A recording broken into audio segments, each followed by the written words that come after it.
mbokk yi asalaamualeykum ñu ngi leen di gërëm bu baax di leen sant ci ànd bi ak seen site la teranga point info seen émission gan bi tey jii nag suñu interview di waxtaan wi ñu war a seq ak maître Assane Dioma Ndiaye jiite Ligue sénégalaise des droits humains li jëm ci ak yelleefi doomu aadama doon lu ko ñor loolu tey jii nag ñu sukkandiku ci actualité bi ngir mën a waxtaan ak moom ci yenn ci ponk kon maître balaa ñuy doon waxtaan wi rek da lay nuyu. maa ngi leen di fay di rafetlu. li ma doon ganu tey seen émission Teranga bi émission bu mag bi di am mbégte di tontu ci question actualité yi ngeen may posé di nuyu également seen téléspectateur ak auditeurs yëpp. kon ñuy gërëm Jean ak Vincent yu ñuy jàppale maître dañuy door waxtaan wi ak actualité bi li ciy jiitu mooy ay bakkan yi rot lu bari ci waxtu wi ci même réew di Sénégal ñi ngi xayma sax nii daal ci ñetti weer lu toll ci fukki doomi aadama ci buñ ko mënee xayma. faat nañ leen ci boom yow ban jàngat ngay am ci loolu xew ak lan moo ko waral te lan nga gis ni moo waral situation bi. waaw defe naa constat bi def nga ko wax nga ko sénégalais yëpp aussi teg nañ ci seen bët non seulement faat yi bëri na mais anam yi ñu ko defee da di yoo xam ne faralul ñu koy gis ci suñu réew gis nga affaire u taximan boobu. nga xam ne waa ji pistolet la jël loo xam ne jotewuñ dara lu dul histoire yu ndaw mbëkk nga ma toppal fii mu tiire pistolet faat ko ak soxna si Fatoumata keroog nga xam ne jafe na jigéen li ñuy wax personne vulnérable góor mun a jàkkaarloog moom jël paaka di ko rendi li muy am ci àddina bi bëriwul buñ nekkul ci guerre ak yenn yoo xam ne xanaa ay atrocité yu mag donc boo seetee loolu muy lu doy waar donc lépp naqarlu ko léegi nag cause yi xëy na foofu ni nga ko laajee moo am solo lu tax ñu tëbatëb egg foofu ndax xam nañ ne aussi criminalité mënut a ñàkk ci société conflit mook société ñoo ànd mais lu tax tëbatëb rek ñu gis ay phénomènes yu bees loolu yaakaar naa jàngat bu yaatu la laaj liñ ciy jot a seetlu daal mooy Sénégal yi amatuñu repère mooy société boo xam ne ba amatuñ fu ñu jàpp parce que nit bu demee bay def yenn yi rek dafa amatul wéerukaay muy nag ci mbiru li ñuy wax dundam existence am mais ci gëm-gëmam ak ñaareel xëy na amoon nañ ay ressorts sociaux yoo xam ne nit ki doon na ci mun a wéeru ba fàtte ay problème am wala bu eggee foo xam ne moom xamatul fu mu jëm dina mun a dellu fa mu jóge woon mais loolu seetlu nañ ne amatul. donc lu waral amatul la ñan ñoo fayir. waaw defe naa segment yëpp fayir. famille bi fayir na nekk nañ ci jamono joo xam ne jamono ju bees la boo xam ne ay internet ay autoroute de l'information moo remplacé waxtaan yi doon am ci famille yi gétaay yi doon am amatul ku ne ngi yor sa portable ku ne ngi yor sa kii soxla yi bëri na manque d'espérance bi moo ci ëpp solo ci man. maanaam yaakaar bu tas ak ñàkk gëm-gëm ci ëllëg. loolu mooy espérance doomu aadama boo demee ci bi ñuy def déclaration indépendance États-Unis am na président bu ko waxoon nee na moom ni muy tudde démocratie mooy président boo xam ne dem na ba munta assurer ñaari mbir ci ay ñoñam war na démissionner d'abord mooy assurer leen sécurité maanaam droit à la vie mais ñaareel assurer leen li ñuy wax espérance maanaam yaakaar ci seen dund léegi boo seetee rek bu ma la mën a jox benn misal bu ndaw mooy affaire Barça bi buñ demee ba nit ñi nga ne damay dem Europe te fa may jaar mu wóor la ne am na 99% nga faatu mais du tee nga dem kooku xam nga ragalatul faatu kooku bakkanam daf koy méngale ak loo xam ne amatul solo maanaam dañu dem ba dundu doomu aadama dafa ñàkk li ñuy wax valeur ci Sénégal tey nit ñi dund ak dee lañ yemale nit nag bu demee ba foofu ñu naan nit ñaa ngi faatu ci ndox yi ci géej gi nit ñi di taal seen bopp am na phénomène immolation bu fi xewoon nit ñi di taal seen bopp ci safara bu ñu eggee foofu nag ki mun a def loolu ak faat nit wala faat moromam wala faat ñoñam daanaka jàmba bàyyituñu sax néew yi da leen di suli ci bàmmeel yi mais situation boobu am ay propositions yu bari jóg muy seen boss yéen ñi sàmm ak yelleefi doomi aadama njiitu réew mi ak ñeneen mais sénégalais yi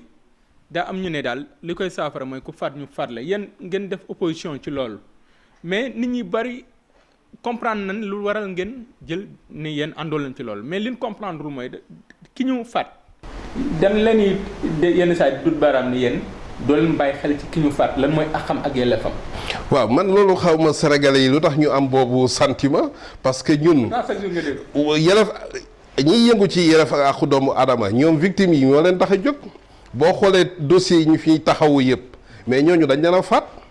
boo xoolee bañ fi nekkee xëy na jamono am na temps mbiru suñu action daawul feeñ mais yéen médias yi depuis bi ngeen commencé di intéressé wu ci yelleef ak àqu doomu aadama ñu dem tey ba yelleef ak àqu doomu aadama dafa bokk ci dundu sénégalais yi daanaka bu dara amee sax te ñun ñuy yëngu ci yelleef ak àqu doomu aadama yëngatuwul nga dégg nit ñi naan waa ana droit de l'homme yi xam nga xeex bu njëkk lañ doon xeex loolu defe naa gagné nañ ko tey gis nga mbiru prison bi mu fi amee koo dégg ci rajo bi maanaam moom day sàmm yelef mu ngi naan lii xew jaaduwul war na ñooy sàmm yelef ak àqu doomu adama mais boo gisee bu ma bañee sori rek jamonoy torture yi ñoom Dominique Lopi ak jamono yu nit ñi fi faatu ay 2012 ñoom Mamadou Diop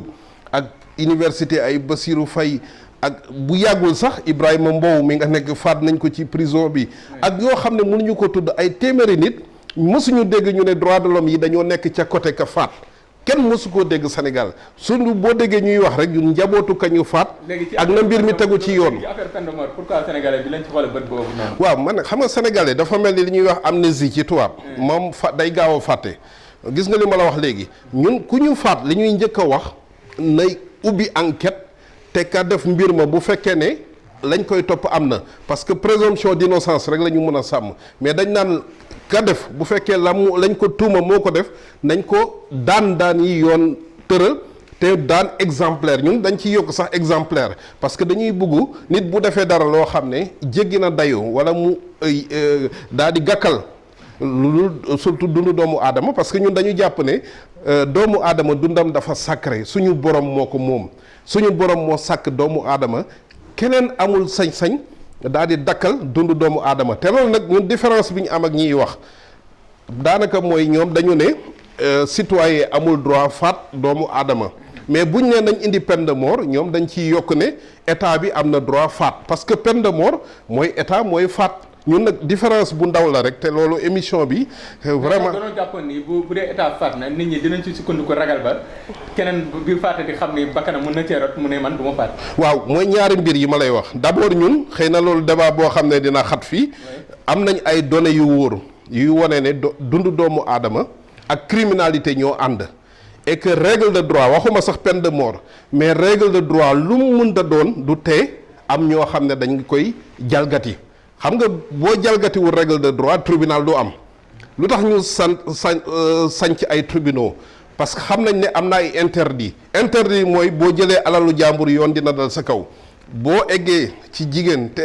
violé ko yoon dina dal sa kaw boo faatee nit yoon dina dal sa kaw xam nga loolu yëpp yoon teg na ko te teewul nit ñaa ngi koy jalgati moo tax tribunal mun a am donc même boo indee peine de mort ne ku faat doomu aadama dañuy jël sa bakkan dañ lay faat du tee nit ñi faat parce que nit ki bu eggee ba egg ci jamono joo xam ne jël na décision faat moom du xalaat ndax peine de mort am na wala peine de mort amul moo tax loolu ñu wax leen ne même dëkk yi appliqué peine de mort du tee nit ñaa ngay faat moo tax ñu leen di faat parce que bu nit faatul te peine de mort amul kenn du faat. mais ci place peine de mort pour ñu avancer président def na ay proposition wax ni ñeen gën a tengal daan yi benn laaj bu njëkk mooy est-ce que war na ci wax moom parce que bu dee séparation des pouvoirs dafa am est-ce que tamit ci dossier boo xam ne mi ngi ci loxo yoon war na ci wax bay egg ci war nañ mën a daan mais yéen tey Ligue sénégalaise des droits humains tamit lan ngeen proposé loo xam ne tey jii dina xaw a méngoo peine de mort ba mën a defal askan wi ci ki faat. waaw nga may ma tuuti rek ci peine de mort bi. xam nga boo nee nit dafa faat nañ ko faat yow da ngay fekk nit ka ca na muy raisonner maanaam moom motul wala moom dafa am loo xam ne daanaka rabu àll la ci moom mu faat yow nga ne ku faat nañ ko faat yow yaa ngi fekki nit ka ca comportement am donc yow la waaj a def yow bu moytul di nga ko defi ndax yaa ngi jël même jikkoom donc yow da ngay tane ki def loolu won ko ne yow lii nga def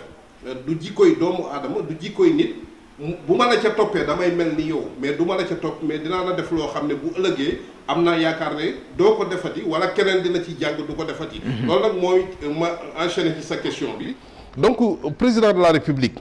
defe naa wax ji dafa xaw a li tax nit ñi xaw koo ngañi tuuti dafa xaw a am ambiguïté moom warul woon a wax ne ku fi faatati nit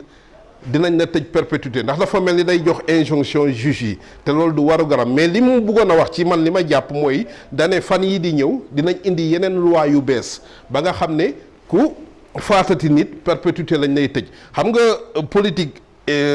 état dafay adapté wu ci criminalité bu criminalité bi gën a yokku am nga droit réajuster wu dama yaakaar ne moom dafa bëggoon a wax rek ne gouvernement bi dina proposer ay nouvelles lois yoo xam ne dinañ gën a méttiwaay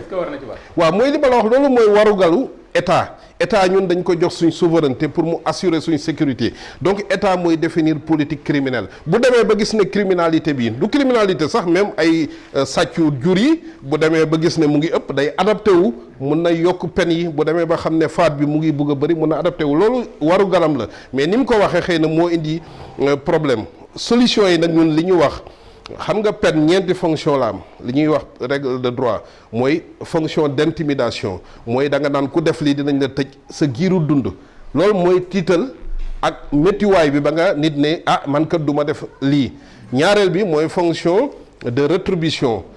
nit ki lu mu def rek nañ ko daan lu méngoo ak li mu def loolu dafa am solo parce que boo nee même ku faat meurtre parce que meurtre mooy faat yi bëri na façon donc munoo ne ku faat rek dañ lay tëj sa giiru dund mooy da ngay xool proportionnalité ñetteel bi mooy fonction de réinsertion mooy nit mun na def crime mais ñu yaakaar ne war nañoo am yaakaar ci moom ñu tëj ko loo xam ne dina mën a fay borom société bi mais duggaat ci société bi ñeenteel bi nag mooy fonction d'élimination sociale xam nga bu peine de mort amul ban nan lañ mën a éliminer nit ci société bi mooy tëj ko giiru dundam ba du mën a duggaat ci société bi loolu nag defe naa ne ñun loolu lañ yàgg a proposé buñ demee ba jàpp ne am na ñaawteef surtout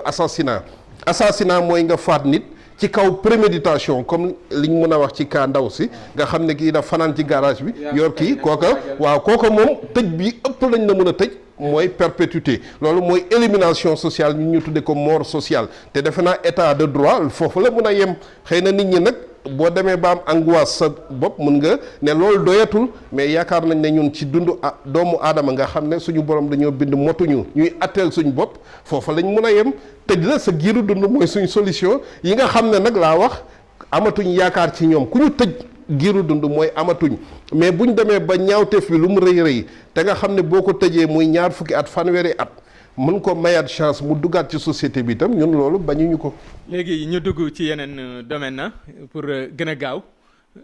fan yi ci Médina Yoro Foulah dañ fa am lu ñu dégg te loolu ñu yàgg di ko dégg Sénégal sànq yaa ngi tudd ay ñoom Dominique Lopé ak ñoom seen di prison koo xam ne dañ ko jàpp tee ko garde à vue mu faatu fa ban ne am na ay mbir yoo xam ne daal ay duma yoo xam ne dal na ci kawam ba loolu am tey ji situation yu mel noonu lan moo waral muy perdurer ba jusqu'à présent pourtant yéen wax ngeen ci def ngeen ci mais ba léegi ñi ngi wéy di faat ci prison yi ñi ngi wéy di faat ci garde à vue lan la. waaw ñun mbetteel lañ ci am ni nga ko waxee parce que defe nañ ne defoon nañ jéego yoo xam ne buy alkaati li ñuy wax policier muy gendarme kenn du téyeti doomu aadama di ko torturer parce que ñun dañoo am ay témoignages yu wóor ay chef de village bi ay dëkkandoo yoo xam ne ñoom ñu ngi ci wetu brigade bi nee na ñu ngi dégg yuuxu yi ci biir te am na ku ne chef de village bi mu duggee da fekk doomu aadama bi ñu wékk ko ci kaw tànk yi di wodd ci suuf ba mu faatu mais loolu mbetteel lañ ci am parce que wax nga ko depuis juróomi at ñun def nañ ay séminaire ak gendarme yi ak policiers yi tëjlu nañ ci ay yoon ñun Ligue sénégalaise loo xam ne ci suñ coobare naqari nañu mais ay waseete xale bi Kékouta Sidibé ni koy gendarme yi faate woon Kédougou ñun ñoo dem ba Kédougou Kaolack ñu tëj ñaari at ki ko def donc loolu bu ñu demee ba tey gendarmerie ñu leen di jiiñati leen yi dafa mel ni ñun daal suñu société bi muy ci criminalité bi jóguñu pour def ay jéego yoo xam ne dinañ gën a sàmm gën a ormal doomu aadama moo tax bu mbir mi amee rek ñu ne nag état bi nañ ubbi enquête nu mu gën a gaaw na autopsie am parce que loolu ñun ñoo tax ba léegi mënatul a ñàkk képp koo xam ne jiiñ nañ ne dañ koo faat ci kaw yu mel noonu dañuy def autopsie tey autopsie bi wane na ne xale bi faatu bi ay gaañu moo ko indi te ASP yi ko yóbbu nee nañ gisuñu woon benn gaañu ci moom ba bi ñu koy déposé ci mobilette bi ci brigade. nan topp enquête mu sës. waaw yaakaar naa mbir moom il faut ñu gën ko leeral. léegi ñu dem ci beneen sujet mooy Ibrahima Mbow junj nga ko sànq yaa ngi wax ci kaawam def keroog ñu ngi lay dégg famille yow yéex gi da lay jaaxal lu waral loolu. waaw daf ma jaaxal parce que xam nga ñun dañu waxtaanoon ak famille bi ne leen bàyyi leen procureur mu autosaisiru def liggéeyam ni mu jaare yoon mu jox enquête bi dikk mais doomu aadama bu faatoo léegi ñu dugg ñaari weer yi passé na te dégguñ ci dara newuñ diw moo ko def parce que newuñu sax nañ arrêté nañ dara mais nañ ñu wax ñu xam kii lan moo ko faat wala enquête bi ñu ne lii moo ko téye dafa am ay question technique yu des mais munoo bàyyi famille njabootu ki faatu rek bàyyi ko ci lëndëm gi moo tax nag ñu jàpp ne foofu. li amoon Rebeuss ba léegi da nga ciy gis lëndëm ci kaw Ibrahima Mbow. waaw parce que bu lu mel ni amee ci société mu troubler ordre public te ki nga xam ne dafa faatu ñëpp xam nañ ne ci détention provisoire la nekkoon dañ ko jiiñ rek ne dafa jënd xar mu sàcc far mu faatu ci kaw mutinerie yi war nañoo xam. faat bi nan la demee ndax ñi tiré dañoo nekkoon ci légitime défense dañu nekkoon ci état de nécessité wala ki tiré amul woon droit tiré lu tax ñu faat Ibrahima Mbow loolu nag bu état demee ba munta leeral loolu ba famille bi nekk ci njàqare ñun suñu waragal mooy ñu jóg te li ñuy bañ mooy ñu defal suñu bopp suñu plainte comme li amoon ci dossier Bassirou Faye ba ñu bëggee jaaral ci yoon woo xam ne jàpp nañ ne yoon woowu du woon bi gën pour mbir mi leer dañoo def suñu plainte ba yàlla dimbale ñu. est-ce que ñi ngi xaar ci yéen ci dossier boobu ngeen def ci plainte. waaw xam nga dañu interpeller encore procureur man bind naa ko lettre famille baa ngi wax. ñu jàpp ne balaa diir bu yàgg yaakaar nañ ne procureur dinañu gindi soit mu jox dossier bi juge d'instruction wala mu ne enquête interne bi dig def jàpp nañ ne lii moo am parce que ñun ay avocat lañ lu ñu wax rek xam nañ lu jaadu ak lu jaaduwul mais li ñu bugg rek. ñu wax lu mooy loolu plainte moom mën naa dugg. waaw bu fekkee ne daal tekk-tekkaaral bi mu ngi wéy ak ñàkk information bi mu ngi wéy yaakaar naa loolu dootu ci mën a ñàkk léegi boobu ko doonoon kaaw Ibrahima Ndaw ñu ngi jeexal ñu dem ci benn ndaween tamit di imam Ndaw ñu jàppoon ko apologie terrorisme moom imam bi depuis lors Kaolack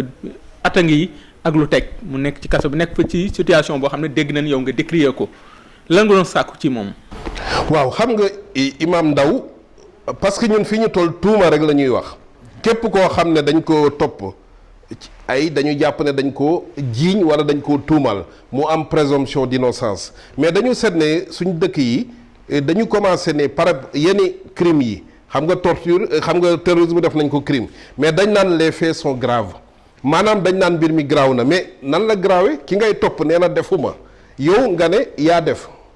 atteeguñ war nga ko ormal parce que moom dafa jàpp ne deful dara mais ci kaw ne terrorisme tur boobu rek lañ la toppee dañ laa war a ber dañ la war a stigmatiser say mbokk dootuñu la gis ba dégg njabootam ñu ne dañ ko dugal ci cellule boo xam ne dafa am chauffage ba bu toogee yaram wi day ñàq yéreem bay mu koy wañ muy tuur ndox ñu ne nag loolu ëpp na d'abord doomu aadama la lu mu mun di def bu fekkoon sax dafa def war nañ ko ormal mais déjà moom dafa weddi ay njabootam ne imam bi néeg na rey melentaan sax yow nga ne terroriste la mais may ko mu nekk ci situation dignité boo xam ne ëllëg bu demee ci juge bi mooy seet ndax moo def wala deful ñu jóge ci indi loi boo xam ne dañu ne kat kuñ toppati terrorisme ñeneen ñi avocat buñ la téyee première heure de garde à vue rek mun na la taxawu mais kuñ topp terrorisme di nga toog ñeenti fan avocat du la taxawu ñu ne mun nañ la téye fukki fan ak ñaar garde à vue te xam nañ ne yeneen délits yi buñ la téyee ñaari fan benn yoon la ko procureur mën a renouveler yeneen ñaari fan muy ñeenti fan maximum munoo def brigade wala commissariat ñeenti fan ñu ne bu ñu la toppee terrorisme mun nañ la téye fukki fan ak ñaar ñu ne nag ëpp na parce que ki ñu téye souvent ay tuuma la loolu la yoon wax dañ ne day fa am ay présomption ak indice grave et concordant waruñu la lor ci étape boobu alors que yow waxaguñ ne yaa def moo tax nag ñu jàpp ne sortie boobu ñu def état bi dina ci jóg ba ñoom ñi nga xam ne ñu ngi leen topp muy imam Ndaw ak ñeneen ñi dañoo tudd imam Ndaw rek mais ñi ci nekk ñëpp lañ yemale parce que ñun xeex bi duñ ci xàjjale waaw ñu jàpp ne nañ leen jox seen yelef ak seen aq te buñ leen buñ leen stigmatiser ba ñuy dem parce que ki ñu xës a téye ci prison lu mu dangereux mais amatul pexe kooku amatul arme yorul pistolet ci prison bi yorul dara mais nga ne doo ko booleeg yeneen doomu aadama yi parce que mun na leen a mais loolu dafa doon préjugé yu doy waar ñaareel bi mooy téye ndiku bu yàgg bi xam nga imam Ndaw ak ñeneen ñi fa nekk mooy li ñuy xeex rek ñaata léegi mu dem ñaari at te xamuñu kañ lay jeex ñu ne loolu aussi na dakk kuñ téyeeti enquête bi war na mën a gaaw information bi ndax yow dañoo fekk ci yow ay arme dañoo dem sa kër fekk fa ay pistolet wala dañoo dem fekk ay loo xam ne mën nañ ko tudde apologie du terrorisme loolu war na mën a gaaw enquête bi mais téye bu yàgg bi aussi yaakaar nañ ne ñu ngi salfañe ay yelefam réforme bi am ci wàllu yoon mooy li ñeel code pénal bi ak code de procédure pénale mu doon ay réformes yéen ngeen ñàkk ànd ci yenn ci ponk yi fan yi sax ñi ngi dégg magistrat yi ci âge retraite bi situation bi ñi ngi doon dégg waa surtout mu mel ne daal yoon dafa doon loo xam ne lu dal lay doon ba benn genre mit mais gis nañ ni fan yi xund yi bari na jëm ci côté boobu yow ban jàngat nga ci def. waaw jàngat bi mooy il faut que suñu pouvoir Afrique ñu génne seen loxo ci mbiru justice bu weesoo administration bi nga xam ne mënut a ñàkk. ñu respecter séparation des pouvoirs parce que mënoo ne pouvoir judiciaire. ba pare ne pouvoir boobu dafa mel ni dafa nekk sous tutelle. maanaam yaa koy xoolloo fi muy xool yaa koy jox ay jumtukaay budget avancement yi yaa koy lijjanti ku war a retraité sax bu la neexee tey nga yokk ko wala nga wàññi ko mais kooku nan lay amee indépendance.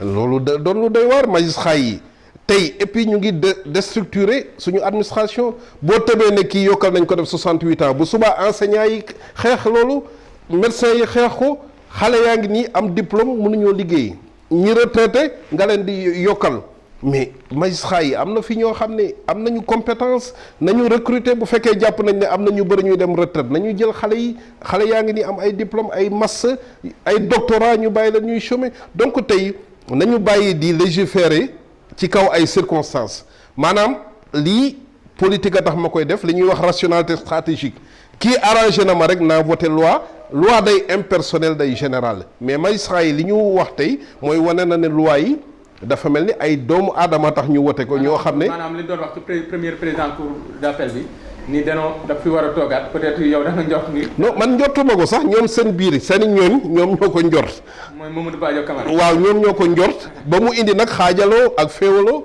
ci magistrat yi ndax ñii ñu ngi naan combat d'arrière garde la man waxtaan ak ay magistrat ñu naan lii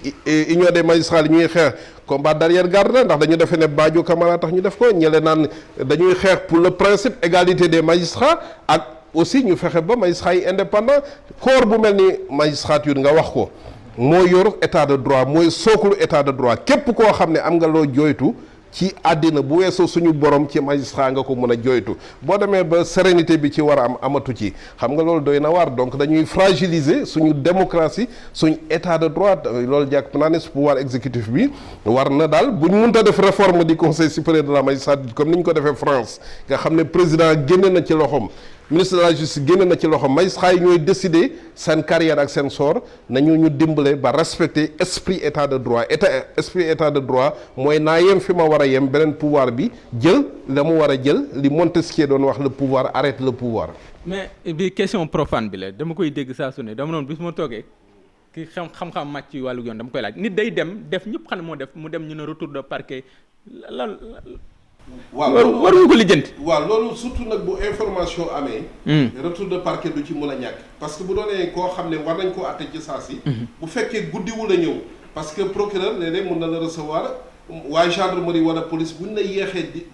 déféré xam nga buñ la déféré ay 5 heures wala ay 6 heures procureur du am temps daal di xool. procès bi mun na la ne delluwaat police wala gendarmerie ba suba nga ñëwaat fekk ma am temps mais bu doonee information nag. procureur bu jotee dossier bi ba lire ko ba jàpp ne lii dossier information la moom amul sañ-sañ daal di tànnal boppam juge d'instruction dafay bind lettre président bi ne ko man kat dossier bi dama ko bugg a yóbbu information yow président tribunal bi tànnal ma ndax juge d'instruction bi ci président bi la ñu aajo léegi le temps que président bi di ko tànnal juge d'instruction delloo ko dossier bi mu defaat nag ay réquisition ne yow juge d'instruction bi maa ngi lay laaj nga inculpé diwu ci tel loolu mun na dem ba jël ñaari fan bu doonee information moom jàpp naa ne war na mun a nekk retour de parquet bi ndax dafa am procédure interne entre procureur bi ak président bi ak juge d'instruction bi mais bu fekkee nag ne problème mu flagrant délit la bu fekkee tel nañ laa yóbbu ci suba gi wala ba 15 heures jàpp nañ ne procureur war na mun a xool dossier bi ba balaa 18 heures mu wax la ne dinañ la àtte bés nangam parce que flagrant délit mooy ki ñuy àtte ci saa si information mooy ki ñuy jox juge bi te bu doonee mbiru crime information mun ta ñàkk kenn mun la àtte. mais lu may avocat bi yow da nga bokk ci société civile bu Sénégal di ci yëngu ñu xam la ci bu yàgg tey jii Afrique heure bu yëngoo ci coow foofu lañu jeexalee mooy li jëm ci wàllu politique la élection jot na c'est loolu élection di gën di jege mi gën di coow tension bi di gën di yokk fii Sénégal ñu am problème mu carte d'identité depuis loolu dégguñu société civile alors que dem na bu nguur gi ne bu weesoo juróom benn weer ku ne war nga ñaari junni nga war a joxe opposition bi ngi naan commission yi bariwul carte d'identité jot ci tey jii am nañ ci preuve leer da ngay dem ci préfecture wala sous préfecture di fa sax fanaan ngir am ko yéen en tant que membre de la société civile nan ngeen gisee loolu. waaw xam nga état bi carte d'identité yi jeexee dafa proroger carte d'identité yi fi mu ne waxuñu ne carte d'identité yi ñu proroger dina jeex nangam léegi sumb nañ ay carte d'identité yu bees commission yi yéex na annoncé nañu ay 500 commission d'ici décembre nee nañu problème mu fichier bi aussi bu ñu demee ba fichier bii ñuy def mënuñ cee voté dañuy indi ancien fichier bi donc moo tax ñu jàpp ne ñun ci suñ gis amagul péril en la demeure parce que même ñi nga xam ne amaguñ carte d'identité du ñoom lañ koy reprocher léegi nag li ci am mooy ñaari junni bi xëy na dañu ne ku inscrire ba nangam booy inscrire da ngay joxe ñaari junni loolu nag yaakaar naa am na ay baat yu ciy jóg wax ñu ngi wax ak état bi ne ko nag nañu assurer gratuité bi parce que loolu aussi mooy égalité entre les citoyens munoo ne ñi njëkk a inscrire du ñu fay ñi mujj a inscrire dañuy fay alors que yow yaa indiwul jumtukaay yu tax ñëpp inscrire ndoo benn yoon donc loolu jàpp naa ne revendication bu légitime la mais xam nga loo xam ne aussi ni société baa ngi koy jël en charge defe naa jaratul ay organisation de droits de l'homme di ci waxati parce que lii revendication générale la état bi conscient na ci parce que moom sax mu ngi jéem a indi ay solution parce que xam nga li bon ngay dugg ci ay projet te amoo moyen yi doy te ñun jàpp nañ ne Sénégal gaaw nañ ci projet mais du ñu xalaat ndax am nañ capacité assurer projet boobu yaakaar naa lii sumb bu rëy la bugg Sénégal gi yëpp nga wutal leen carte d'identité fichier bi ñu defaraat ko dafa la waroon laaj liggéey bu mu xam ne moo ko waroon a jiitu malheureusement dañuy dul prévoir dañuy xaar ba yëpp ne kett nañ yoon ñu commencé ko donc loolu aussi ay jàngat lañ ci mën a tirer te defe naa ne bu ñu demee ba nga xam ne ñun jàpp nañ ne lii mun na nasaxal yelef ak àqu doomu aadama yi yaakaar naa di ngeen ñu ci dégg comme ni ngeen koy dégg ci yeneen mbir. Gambie Yaya Jammeh ay journalistes yu mu jàpp ñu ngi ciy wax yéen yàgg ngeen wax ci Gambie mu dëgër bopp moom dafa mel kenn mënul ko dara beneen bi mooy cour pénal dafa mel ni ñu ngi koy gën di weddi lu mooy Gambie Afrique du Sud tey ji dégg nañ Russie Burundi. waaw loolu moom xam naa ne dañoo war a am tiitaange doomu aadama yi dañu war a tiit ndax cour pénal doonoon na instrument boo xam ne comme ci Sénégal nii à l'échelle nationale. li ngay wax ne li nga ñuy wax ne man kat su ma dalee ci kaw diw yoon dal ci sama kaw cour pénal noonu la meloon boo faatee say ñoñ boo defee loo xam ne jégg na dayoo yow doo rëcc parce que am na beneen tribunal bu nekk sa bopp donc tey nag bu ñu demee ba état yi di jéem